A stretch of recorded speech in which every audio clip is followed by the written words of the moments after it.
Dalam usaha mencari ketenangan dan menyingkirkan keresahan yang bersarang dalam kepala, saya menarik dan melepaskan nafas secara perlahan-lahan. Sepanjang yang diingati, sejak menemani Datuk ke mana-mana, sama ada di Tanah Air, di Sumatera dan di Tanah Jawa, dalam setahun, paling kurang 2-3 kali berhadapan dengan kejadian yang tidak diduga dan sukar diterima oleh akal fikiran yang waras. Kesan yang diterima setelah melalui peristiwa tersebut berbeza-beza, bergantung pada kuat atau tidak tekanan perasaan yang dialami semasa peristiwa itu berlaku. Dalam istilah orang tua-tua disebut badi. Ada ketikanya, saya seperti orang bodoh, bercakap sendirian, bermain pasir macam kanak-kanak berusia antara 5 hingga 10 tahun, mengigau dan mengalami mimpi ngeri, menjerit setiap kali matahari terbit dan matahari jatuh sambil berlari keliling rumah. Penawar paling mujarab yang Datuk lakukan ialah menyuruh saya membaca beberapa wirid tertentu setelah melakukan sembahyang wajib dan sunat. Dilanjutkan dengan membaca surah Yasin, ayat Al-Kursi, petikan surah Al-Baqarah dan lain-lain lagi. Jika cara itu masih tidak mendatangkan hasil, Datuk sendiri akan bertindak hingga apa yang saya tanggung hilang terus. Soalnya, apakah perkara yang baru dialami sebentar tadi akan meninggalkan badi yang hebat? Itulah yang berlega-lega dalam tempurung kepala.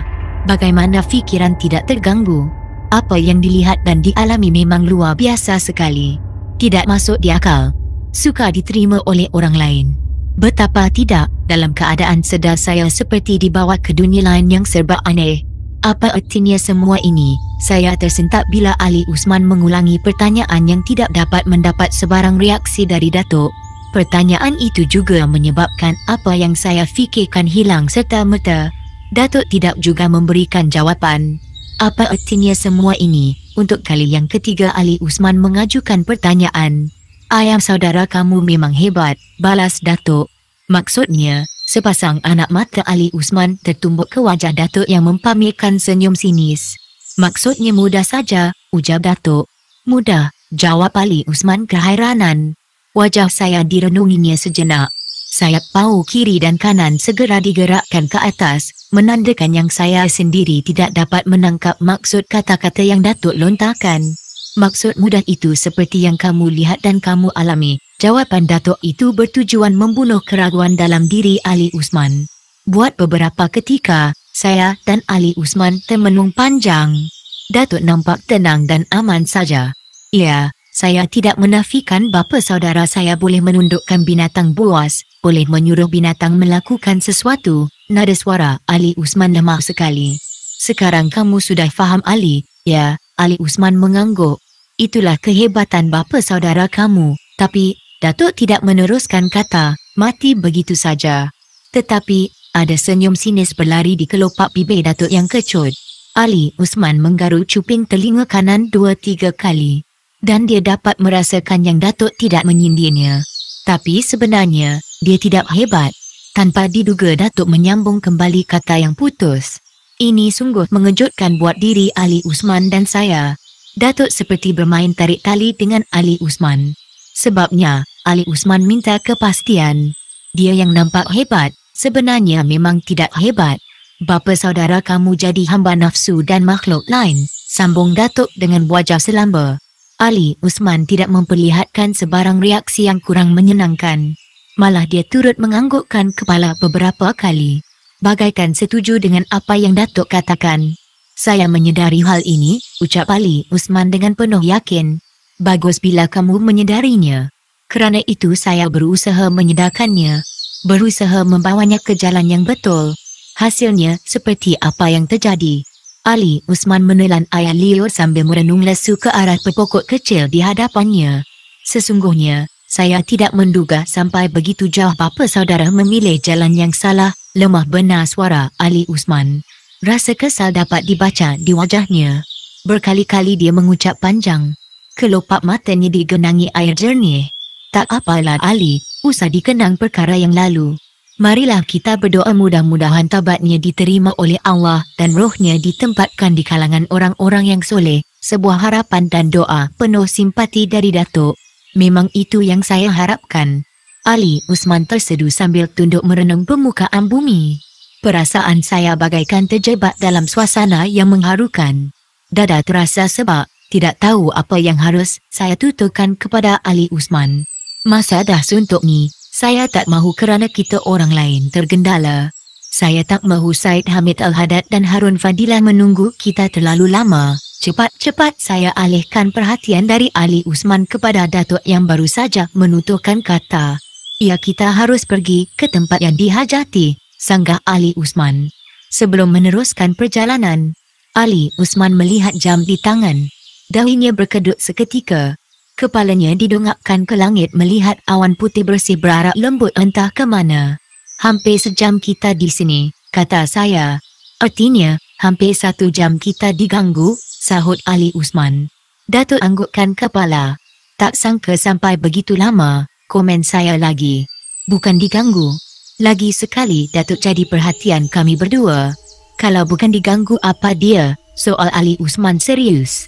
Kita dihalang untuk pergi ke rumah Raja Susuk. Orang tua yang bertukar-tukar dan akhirnya memperlihatkan dirinya sebagai lelaki muda yang kacak dan tampan. Itulah orang yang menjadi pelindung dan pendamping bapa saudara kamu. Tapi Ali Usman meminta percakapan Datuk. Bapa saudara saya kata guru atau pendampingnya sudah lama mati. Cakap bapa saudara kamu memang benar. Kalau sudah mati, bagaimana orang itu boleh wujud? Teragak-agak Ali Usman bertanya. Jangan terkejut bila aku katakan pendamping bapa saudara kamu itu sedang mencari pengganti bapa saudara kamu. Mungkin kamu salah seorang dari calonnya. Ali Usman terkejut besar. Kalau sudah mati macam mana dia boleh wujud di dunia ini? Muncul lagi pertanyaan dari mulut Ali Usman. Barangkali roh dan jasadnya ditolak bumi. Penjelasan dari Datuk itu membuat Ali Usman bertambah resah, cemas dan takut. Wajahnya pucat, tubuhnya mula menggeletar, mula bercakap sebarangan. Matanya mula memperlihatkan urat-urat merah bersama renungan yang sungguh mengerikan. Wajah yang pucat bertukar garang. Suasana yang tenang berkocak semula. Perubahan tingkah laku Ali Usman memang tidak diduga. Datuk yang terkejut mula membuat persiapan perlu bagi menghindari kejadian lebih buruk berlaku. Tama tumbuk rusuk kanannya dengan tangan kiri. Arahan Datuk segera saya patuhi.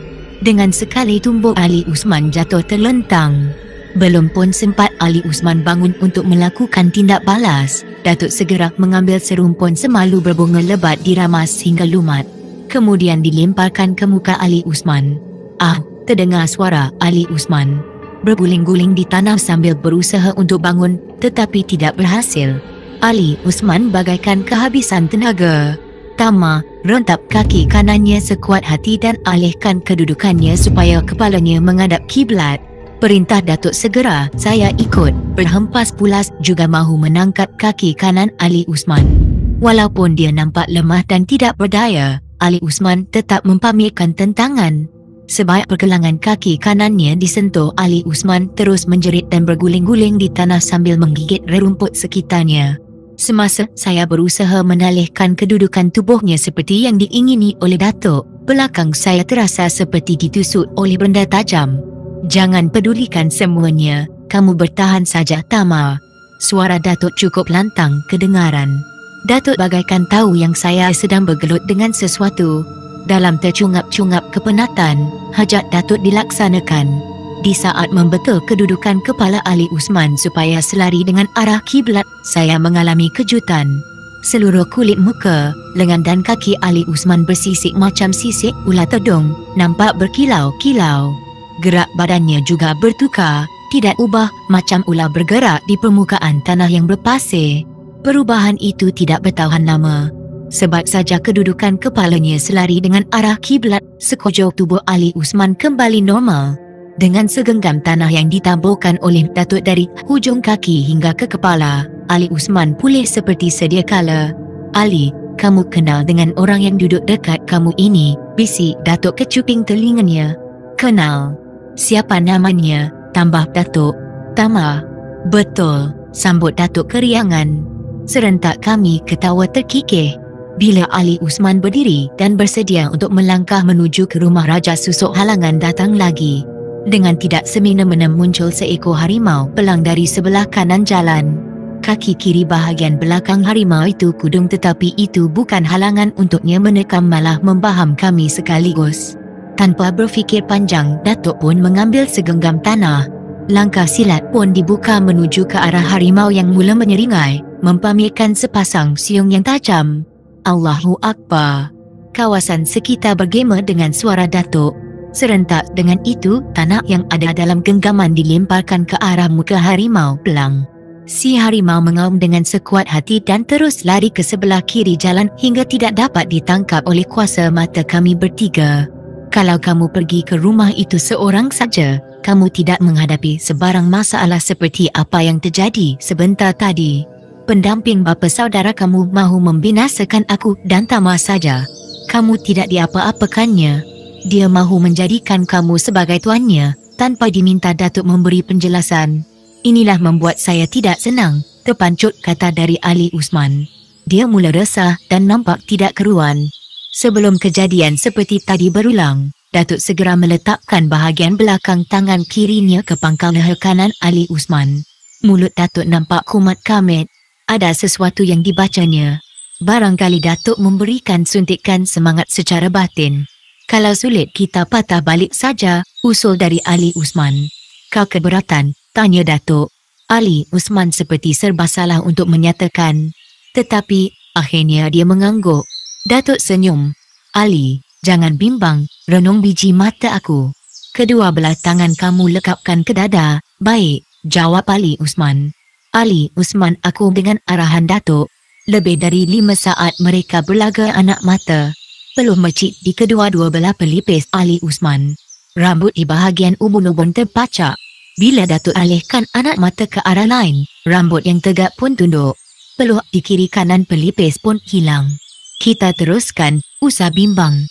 Dengan ilmu yang ada, disertai dengan takwa kepada Allah, aku yakin kamu tidak mudah dipengaruhi. Satu suntikan semangat Datuk terapkan di dalam kalbu Ali Usman. Kadang-kadang orang berilmu dan kuat iman memang dicari atau jadi sasaran syaitan. Sebenarnya, ilmu tidak setinggi mana. Ali Usman merendah diri. Aku percaya, kamu boleh menghadapinya. Buktinya, apa buktinya? Pintas Ali Usman. Kamu telah membawa bapa saudara kamu ke landasan yang sempurna.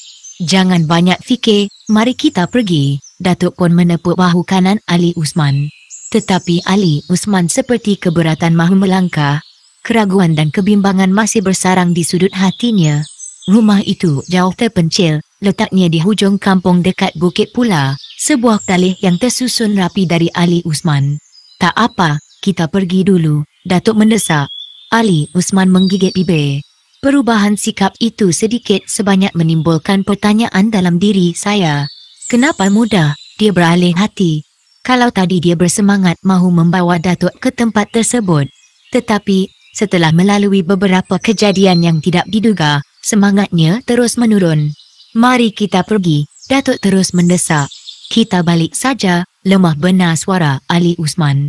Bagi menguatkan alasannya, dia memberitahu yang rumah papan tua di bawah pokok ara besar itu tidak mempunyai apa-apa keistimewaan. Selain dari menghadiahkan pandangan yang menyeramkan. Akar dari dedahan pokok ara berjuntai bagaikan bersatu dengan atap zin yang sudah berkarat. Suasana sekitar kawasan rumah sentiasa redup dan lembap. Kenapa kita mesti balik? Saya rasa lain macam, jangan begitu. Memang menjadi tanggungjawab kita bersama untuk menghapuskan perbuatan dan kepercayaan syirik yang bertentangan dengan hukum Allah. Kalau biarkan nanti ramai orang yang jahanam, dengan lembut Datuk memujuk. Betul lah tu, kalau sudah betul, jangan lengah-lengahkan, ayuh kita pergi. Kali ini, Ali Usman tidak mampu berdalih, tidak boleh memberikan sebarang alasan lagi. Dan dia dengan rela hati menyandang tugasnya semula sebagai kepala jalan menuju ke rumah Raja Susuk. Kami segera bergerak. Hanya bunyi telapak kaki dan kicau burung yang kedengaran. Sesekali terdengar bunyi ranting patah akibat dipijak, diselang-seli dengan bunyi daun pokok yang berlaga sesama sendiri kerana disentuh angin. Kami bertiga tidak banyak bercakap. Masing-masing tetap berhati-hati. Hati kecil terus digayuti harapan. Semoga tidak ada peristiwa buruk yang bakal berlaku. Itu dia rumahnya, sebuah rumah papan tua, beratap zin tertegun kaku di depan mata. Saya terus memasang telinga, menanti ungkapan yang bakal diluahkan oleh Ali Usman.